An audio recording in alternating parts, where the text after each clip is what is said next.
to another edition of the Nitrate Freak, and it is Silent Spotlight Month here. We are looking at the films of Erich Von Stroheim.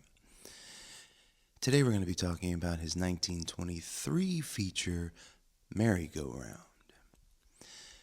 Merry-Go-Round is the first of several films in Stroheim's oeuvre that deal with Vienna before the war.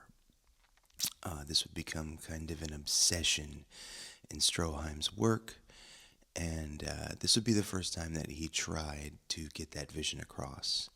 This would also be the first time that he would be fired mid-production.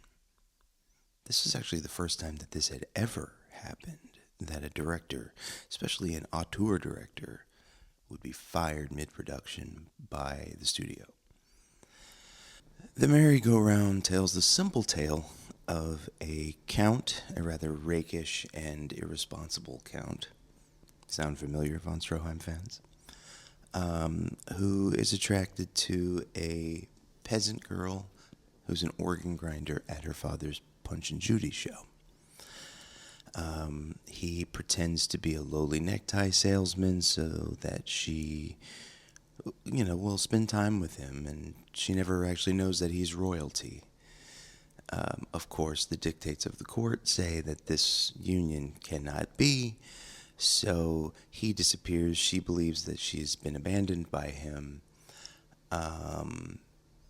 War is eventually declared, because this does take place in 1914. The war happens. The Count comes back, and he renounces his title and marries the little organ grinder girl and lives happily ever after. So, what makes The Merry-Go-Round such a great film? Because it really is. It's a great film. Most of this has to do with the Von Stroheim touch.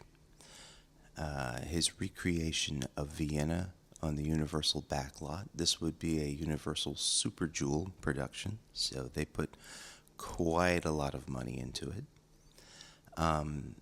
The production design is top-notch, as one would expect after 1922's Foolish Wives, whose production design was so lavish that it became the first $1 million production.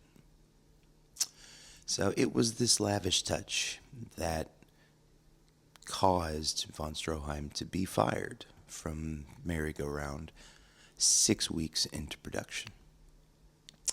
Now, Foolish Wives had been a debacle at Universal. Von Stroheim fought the studio through filming and editing. He attempted to release a 4-hour cut. It was cut down to 2. His leading man died near the end of production, and they had to figure out a way to finish the film without him. But Foolish Wives was still a success, and Universal was keen to work with Von Stroheim again. So in 1923, he attempted to make Merry-Go-Round, based off of a 1915 film called Old Heidelberg, which Von Stroheim had been a part of in his younger days.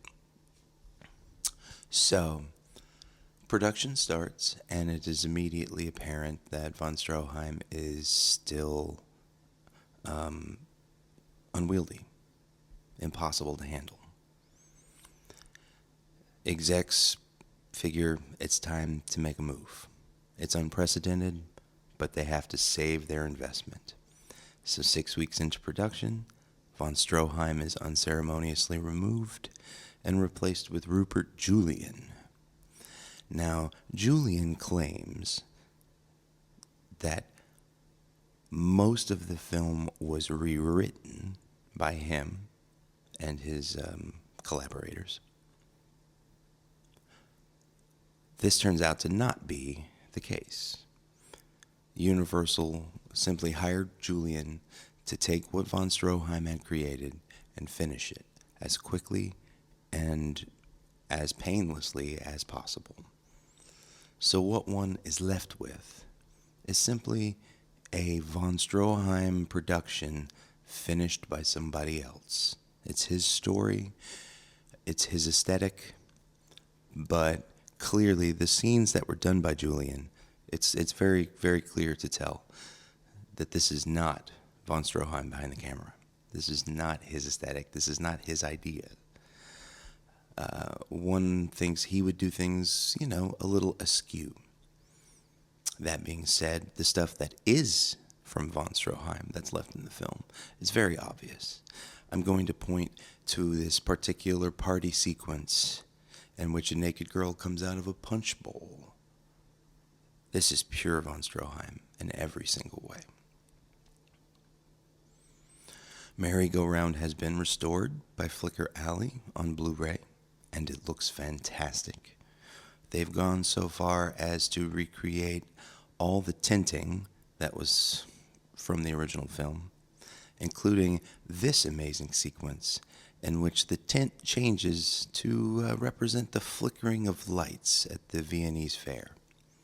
It's truly, I've never seen anything like this before, but I had also never seen sequences that were printed on burlap, which there are in Foolish Wives. So, Von Stroheim's career would not be ruined by his firing on the merry-go-round. In fact, his greatest achievements were yet to come. Universal had purchased Frank Norris's amazing novel McTeague in 1920, and it was this book that Von Stroheim would turn to for his next project, the infamous Greed. So, The Merry-Go-Round is definitely worth your time. If you've never seen a Von Stroheim film, I would not start here. I would start with Foolish Wives. But eventually one needs to come here, because even though about 15 minutes of this film is Von Stroheim's, the rest is Rupert Julian, but that doesn't take away the fact that this is a Von Stroheim production. It's got his touches all over it, and it belongs in the oeuvre. So, seek it out, check it out, hit the subscribe button, and follow us for more silent film reviews and Top 5 Fridays. Anyway, until next time.